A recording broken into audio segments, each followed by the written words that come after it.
L'IA prédit nos téléphones de 2035. Choquant. Imaginez que votre téléphone n'est plus un rectangle, il est fluide. Je déroule un galet de la taille de la paume de ma main pour en faire une tablette, puis je le rembobine comme un bracelet claqueur. Des écrans qui changent de forme, flexibles, pliables, enroulables, pour que l'appareil s'adapte à moi, et non l'inverse. Maintenant, regardez bien, je fais un petit mouvement de 2 doigts, et mon écran de verrouillage s'élève dans les airs. Un affichage tête haute holographique plane au-dessus de mon bureau. Messages, cartes, FaceTime sous forme de fenêtres flottantes que je peux redimensionner d'un coup d'œil. Pas de casque, juste de la lumière.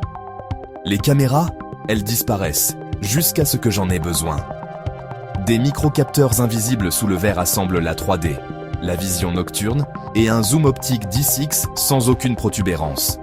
Je passe des grains de pollen macroscopiques au cratère lunaire en un clin d'œil.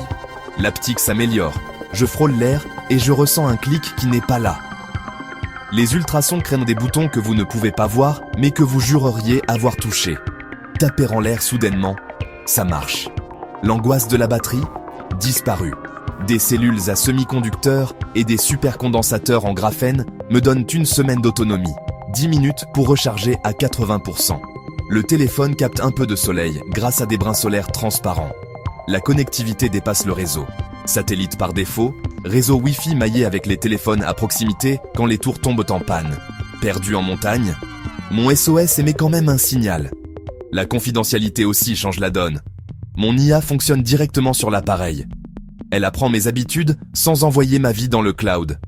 Elle planifie, rédige, édite, puis oublie sur commande. Je garde l'interrupteur.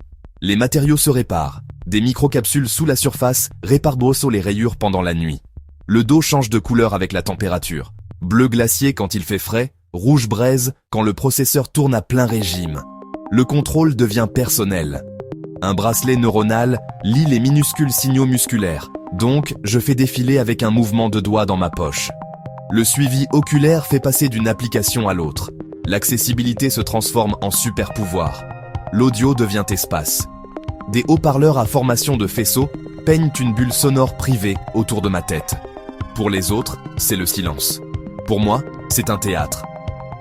Et la vedette du spectacle, un système d'exploitation anticipatif. Il met en place une bulle de traduction avant que j'entre dans une réunion. Il rédige une réponse dans mon ton, mais attend mon approbation. Il est utile, pas envahissant. C'est le téléphone que je porterai plus tôt qu'on ne le pense. En partie outil, en partie compagnon, la plupart du temps invisible, jusqu'à ce que cela compte. Pensez-vous que l'IA a raison?